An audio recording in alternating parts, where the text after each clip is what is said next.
Violent predators. Community members are now joining together to stop a child rapist from becoming their next door neighbor.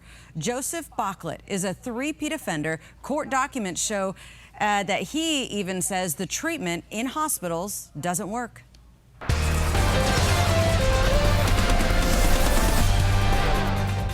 Court records show at age 31, Joseph Bocklett molested his 5-year-old stepdaughter for several months. He pled guilty to lewd acts and was placed on probation. 7 years later, he married a woman and began molesting her 4-year-old son. The abuse happened weekly for more than a year. He pled guilty to sodomy and was sentenced to 13 years, served less than half, and was released. In 1994, he started molesting a 4-year-old girl, the daughter of a woman he met through a dating service.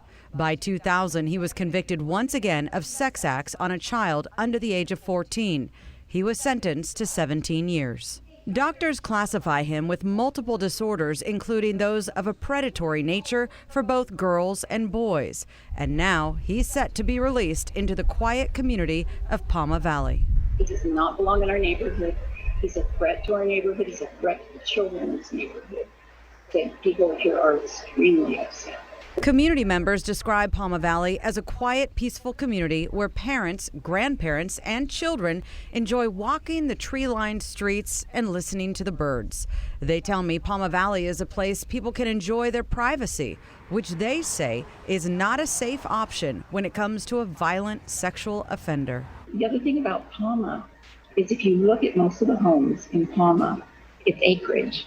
So there are groves and there are a lot of trees. And for that, we get our privacy, but also what it means is there are a lot of hiding places up here. So it has people quite terrified. Liberty Healthcare, that's the private company paid millions by the state to manage the release of sexually violent predators, rented this home in Pauma Valley. It's 3 bedrooms and sits on more than an acre of land. The rental value of this home is about $2,300 per month. Instead, Liberty Healthcare agreed to pay nearly double to house Bocklett. $4,300 for a 3-bedroom house that he gets. And then not only does he get that, he's going to have his food brought in, he's going to have transportation. I mean, this is an expensive solution. And, I'd much rather see the victims be taken care of instead of this guy. There's got to be another solution to taking these people that are sexually violent predators. There's got to be a different solution. And District 5 County Supervisor Jim Desmond is going to be holding a virtual town hall to hear from residents about this case. He joins us now to discuss. Supervisor Desmond, you just heard that report. Give me your thoughts on the release of this sexually violent predator. Well, Ginger, as you said, he's a 3-time violent sexual offender, and, he's committed these crimes against children under 10 years old, both boys and girls, and he's, a 3-time repeat, and he's actually going to have to be under supervision once he gets released here. But they've tried. He has not been cured. He has not, been remorseful, and he's still going to be having to get treatment. And he's getting out, in my opinion, way too early for the crimes he's committed. In Pauma Valley, there's 7,500 people in Pauma Valley. We went, and some of my staff, we visited the property area, and I'm going to be visiting it again next week. We're going there, and there's children, there's swing sets around. There's actually a trailhead right nearby the house that he is supposedly going to be at. I am having a Zoom meeting, a community Zoom meeting, but also there's going to be a hearing on July 31st by a judge to determine if Pauma Valley is the right location, and people will be able to comment via Zoom.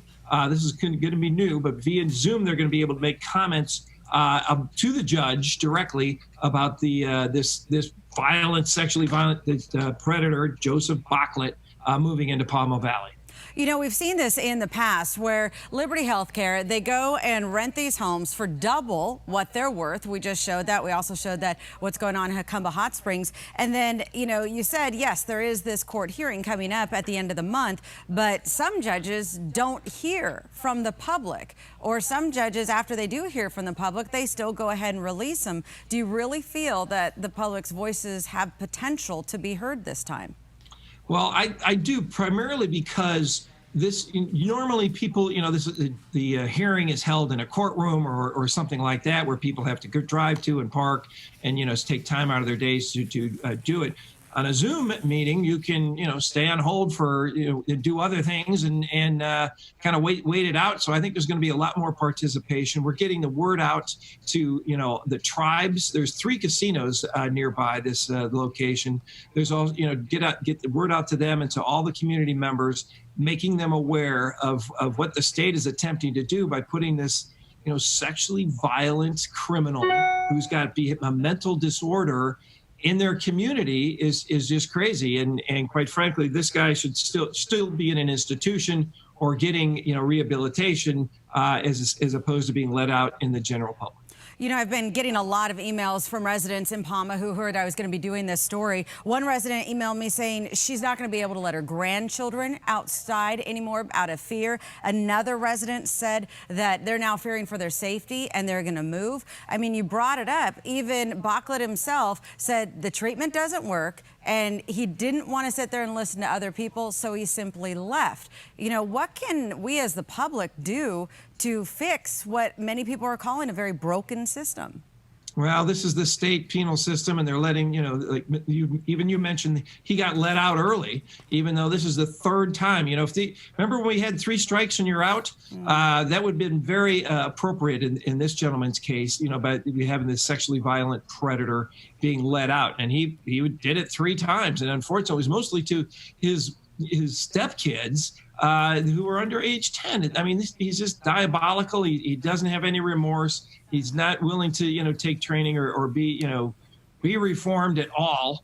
And here he is coming to a community of 7,500 people who, this is not the place for a sexually violent predator at all. I think he should go back in jail. Yeah, and even many of the folks involved in that program say, well, the treatment's not going to fix them. It just helps them manage their illness, which is not a comfort to residents. But Supervisor Desmond, I applaud you for listening to residents. We're going to have a link to your Zoom meeting, which again is tomorrow. That's going to be on our website. So folks, if you want to speak up, the supervisor is ready to hear and he's going to work for you. So I really appreciate your time tonight. Well, thanks. And they can contact my office about the July 31st court hearing as well. We'll have information on how to get into that meeting or that court hearing as well. Thanks. Yeah, it's time to let your voices be heard. All right. Be well.